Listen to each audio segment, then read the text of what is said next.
Hey guys, welcome to Cinema Sitdown. I'm your host Rudy, alongside Chris, Nolan, I'm Josh. And Isaiah. Today we watched Arrival, but before we get into our conversation, let's send it to the intro. Cue that.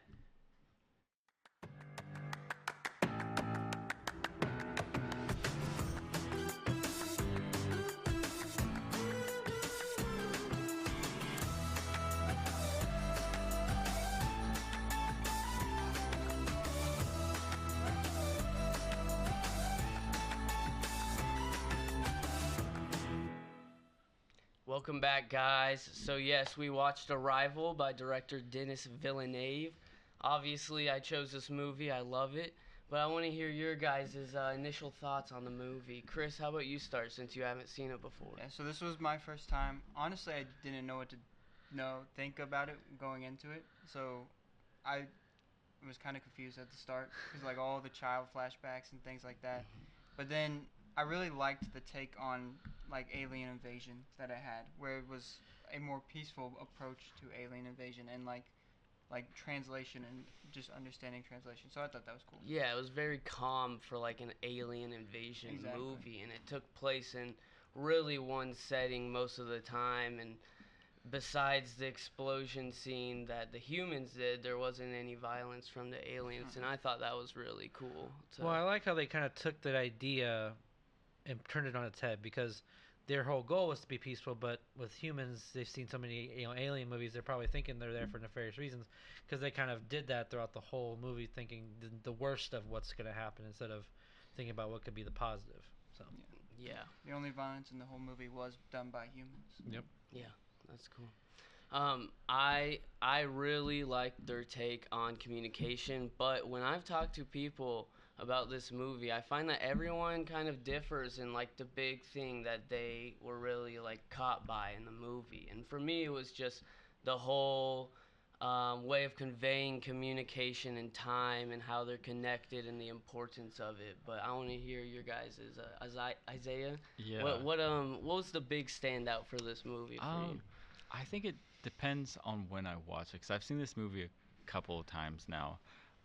I think the first time I watched it, I was really interested in the language aspect of it, and that really captured me. And I'm going in a kind of linguistics field now, and now that I'm nearly done with my degree, that part feels like kind of shallow to me, and kind of like I'm like, oh, that's not how things work. But the thing about time is really interesting and more stands out to me. Right after the movie ended, I was like, that final question is really like powerful, and being able to see your whole life flashing kind of before you and trying to figure out, do I try and change things or am I trying to keep it the same and just enjoy what I have? I feel like that's really interesting to me, and it stood out more after multiple watchings. Yeah, I went into this when I first saw it in theaters because I just knew the director. I mean, Denis Villeneuve was at the time he did Prisoners, he did Sicario, like he was already making a name for himself. So I went into it just because of his name alone. And to me, like I was already in that phase of my life. I was already in my learning about filmmaking, so I was just knowing how good he was. I was excited for that aspect, and it just doesn't disappoint. Cinematography, the direction. What I love the most about this, like caught me, I think it was after the second time watching it, is how the film is structured. How he structured the film is the exact same way as how they convey time. Like if you remember, there's flash forwards in the beginning, and like, you think it's a flashback, but it's more just seeing the future, and then they kind of keep doing that until you see a circle of what she does in the present, and she can learns about stuff in the future, brings it back to the present. How he structured all that is exactly how he conveys time and how he teaches it to the audience. So I thought that was masterful on how to take that one subject and make it into like structure to the whole film and how to make it. I think that was one of my best parts. Yeah, absolutely. I feel like something that really caught me about this was how intentional every detail was. Like there was so many aspects that the first time around I did not catch, but knowing the plot and knowing that time wasn't linear in this movie really like helped me catch on to things. And there's so many little things they do, like keeping the heptapod out of frame. And I mean, I kind of assumed that watching it a second time that Ian would be with her, but I had no clue the first time I watched, because you just like don't know, and it wouldn't make sense. You kind of cut that idea out your head instantly because you know, it seems like a flashback when it's a flash forward. I think that's such a crazy thing to deal with too. Imagine knowing the results of what your life is going to be and all the tragic parts about it, and still continuing to live it. Like, that seems almost harder. Yeah, and philosophically, knowing that he kind of leaves them because he knows now his daughter's future. As a father, philosophically, it's hard for me to wrap my... Because if I knew, like, say if that was my daughter, I don't know if I could. I'd want to spend every waking moment with them. Yeah. And I don't blame... I mean, I don't... As a parent, you can't really blame them. Everyone has their reasons, because maybe it's just hard for him to accept that. But that, to me, is also the crazy part, too, is, like, just knowing what's going to happen in that way. Like, that, as a parent now, gets me. Like, if I knew that, that would just be so heartbreaking. Yeah. So, yeah, now that I watch it again, now with having a daughter, it gets me more than it did before. Yeah, and if you watch, like, knowing, because this was my second time watching that with that mindset, it's like there's so much melancholy in all of the flashbacks that it kind of seemed out of place at first. You're like, man, this is maybe just like this girl's just kind of sad generally. Yep. But like her knowing and you knowing that she knows, it's a completely different scene every time. And before she realizes too, like when she's getting those flash forwards, I love that line when she's talking with the I think it's Abbott or Costello, which one, whenever she goes back. One of them, yeah, one of them. Who is this little girl? And that's when you realize, oh, she had no clue. Yeah. Who this girl she's been seeing in her brain is, because she's, and it's because she's learning their language. That, like, remember how they said when you learn a new language, it rewires your brain. Yeah. So essentially, it was get rewired in real time, and she was seeing things from the that part to me is just so well done. Yeah, absolutely. So I always hear good things about this movie, but I'm curious if you guys had any negative takes about this, anything that you didn't like or that kind of caught you off guard, maybe. I feel like a few things were a little spoon-fed, just like a little bit. Like with the daughter, her name is Hannah, and she's like, your name is Hannah because it's a palindrome. That means that it's the same thing forward and backwards. But you just said her name was Hannah. Like, I feel like as a viewer, it could have been like, oh, I get it. It's and like it goes with the theme, but like, kind of just being like, here's the plot device. Like, I don't know. Yeah. They did kind of address the forward and backward deal before that, but with all the other details that they were doing like that, they didn't spoon feed you them, and so I didn't like that either. I didn't like that I was being told that. I think if you come across that, especially a second watch, I feel like I totally would have noticed something like that.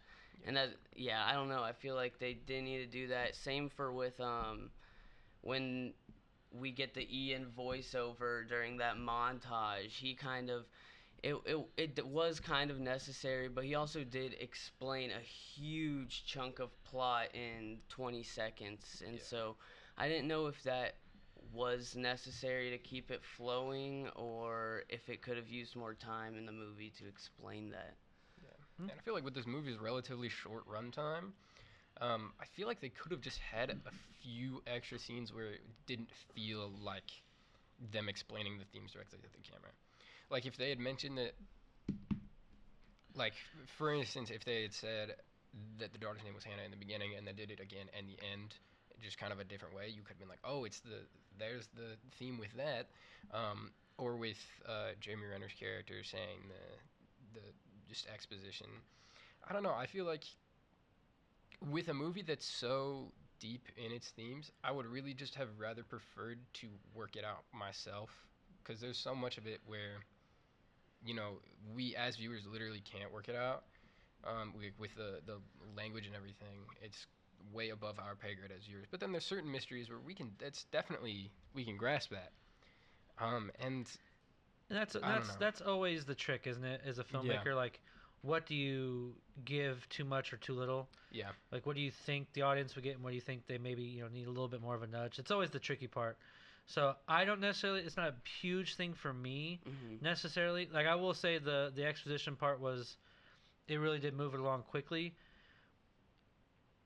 But sorry, I lost my train of thought. No, I get why they may have done it, because the movie does have a slow pace. So I feel like if you would have added more time, like, that was the only thing negative for me, is I love this movie so much, but there are times where the slower pace, you do feel it. You know what I mean? And so, like, things like that with the exposition did help at least keep things going as far as plot. No, because like, I do love a lot of, like, Denis. If you ever watch his movies, he does a lot of slow movements with his cameras, because he does that because he wants you to feel immersed in his vision. I get that, but then there's certain times that's great. Then there's certain moments where, like, come on, let's continue on a little bit more, because this movie, it's under 2 hours, and but you kind of feel it's a little bit longer. Oh, yeah. And I still love watching the movie anytime I watch it, but you do kind of sometimes feel it's a little bit longer, even though it's not. Yeah, I think the one thing for me on after seeing it multiple times, I feel like it does lose a lot of tension about the aliens, because on my first watching, there's all that tension about, okay, the countries are preparing to possibly fight them, and you're like, oh my god, what's gonna happen if they attack? What is the world gonna turn out like? And I feel like on subsequent watchings, that tension's just lost, because I'm like, okay, it doesn't really. I don't know. I feel like all that tension about the countries attacking the aliens is just kind of lost, because you're like, oh, Interesting. I don't know. It's just. I always just took, like, I guess I never felt that, because I always looked at it as like a human piece, like as a movie, because it revolves so much around the human mind and language. That's interesting. I never thought of it that way. I don't know. I feel like it's just they do try and have that looming threat of like, I don't know, conflict, but to me it felt very like, I don't know, it just wasn't really developed, and I feel like it was just kind of thrown in because they were like, oh, we need some sort of threat. I guess there's gonna be war. I don't know. I just didn't really get that conflict. I always saw it as an example, though. Like, I always saw it being used as an example. Like, one of the major themes is, like, the power of communication, and they were so clearly, I mean, in that scene where all their screens go black, and Louise is like, what are they doing? We all need to be talking right now, and they all leave, and then that's when things kind of get violent around. But I do think that needed more like build to it. Like, I think I just need to understand the stakes of what would happen if they failed, or if they didn't work together. What are the stakes? What's going to happen? Like that I can see fear. that. I think that could have just added a little bit more, because it is a pretty slow burn kind of movie, and I'm fine with that. But I just feel like it could have been established a little bit. And that's, to me, that's funny, because that's one of the things I loved, because to me they explored human nature at its core, what different countries would prioritize and how they would interpret, or like what certain countries would do with this kind of information, or how they would what they would think what they're there for, essentially. You know what I mean? So, like, I liked that aspect because it explored different personalities of what they think these aliens are here for, and how they would consider it a threat, how they would respond. Like, I don't know. It's funny. The thing is, like, I do like that, but I feel like they just, I don't know, they relied, I feel like, a little bit too much on just the USA China. Oh, okay. I just wish I think it would have been really cool to, like, explore how each country maybe had a different take, because they showed it a little bit, they hinted towards it, but just because of how tight the screenplay was trying to be, they didn't want to show the different specs. But I feel like that could have made it a lot stronger to show, because the kind of central theme at the end is, like, communication can bring us together as well as bring us apart. But I feel like it doesn't work as well without actually having the multiple perspectives. Yeah, You know? there was. But, You're you know, right. That makes it's sense. kind of a give or take. It's It's the like stakes. It makes There sense. wasn't the stakes there to Right. make it seem like so important. Is like, what are they gonna do? Shoot the thingy and Right, yeah. bounce off or whatever? Like, Right. you're right. Like, I didn't know what would have happened if they didn't do anything. I don't. Really. I had a question for all of you guys. Like, so I like this idea because it kept it a mystery. Because what you knew a little bit about the cephalopods, I think is what they're called, right? Heptapods. Heptapods. There we Yeah. go.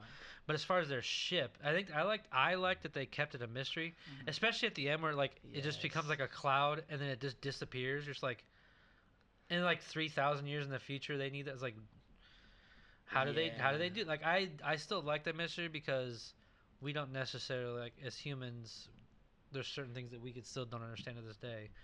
You know what I mean? So as an audience member, I don't mind the fact that even they don't know. So how would we know? Yeah. I don't know what you guys thought about that. No, I thought that was awesome. I didn't think we needed to know that. Like, I thought that was so perfect that they didn't tell us, and that I felt like I correlated that in some way with them also not showing us really what the heptapod looked like. Yeah. And yeah, no, I thought that was cool.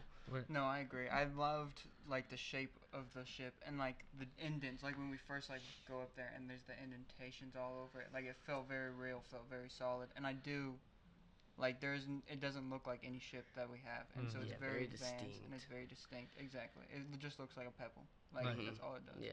Probably my That's number all I one thing, at least, I mean, it's probably obvious for me since I'm a cinematographer, but the cinematography is just gorgeous. I can't get over like the scene where you first see the ship on like with the mist coming over the Yes. that shot gets me. And So also when they're good. walking into, let's talk about that, like the camera movement too. When they first get into the ship, all of a sudden their orientation changes.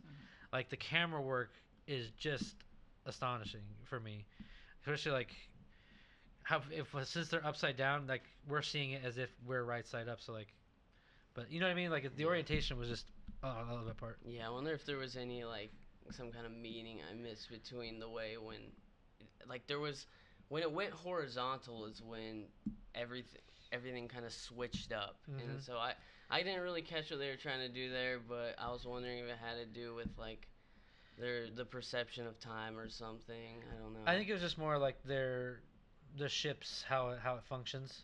Okay, yeah. I think that's kind of where it goes to, and like and how they move about space. Yeah. So. You know, I would say for something like this with how much like deeper meaning is in it, the second time I tried to read into maybe too much, you know, like I really was trying to find something in everything. But I would say something that I did not like at first when I first watched this movie, and I thought it was gonna ruin the whole thing for me, is when I go into a sci-fi thriller like that, I want to see a sci-fi thriller. I don't want these love tensions to take away from the thing, and it really was bugging me the whole time. Like I was like, this is where they're going to derive the main plot from, and you know, it totally worked in the end, and I was so mad that it was so moving. Like I was like, this is too good, and this is exactly what I didn't want, but I guess I did want it in the end, you know. It had every right to be super campy, and then it didn't. Yeah. Like with because usually a theme in movies, like when it's like, oh, but love conquers all, it's like whatever, man. But like when this one's like, no, but love conquers all, you're like, yeah, Yeah, no, you're that's right, for real. actually. That's for real. And like that essential question that she asks, is so real and so moving. Because I don't know about you guys, but like I spent the rest of that movie just asking myself that question, and I still don't really know if I have an answer. Yeah. Which it's crazy that a movie like an alien linguistics movie can do something like that. Yeah. No, it definitely I think I wouldn't have been drawn as much to it either if it wasn't for Luis and Ian. It's like they had really good chemistry on screen. It was great acting, but yeah. I hope you guys enjoyed our take on Arrival. It was a great movie, and yeah. Thank you for watching Cinema Sit Down this week, and we will see you next week. Bye, guys.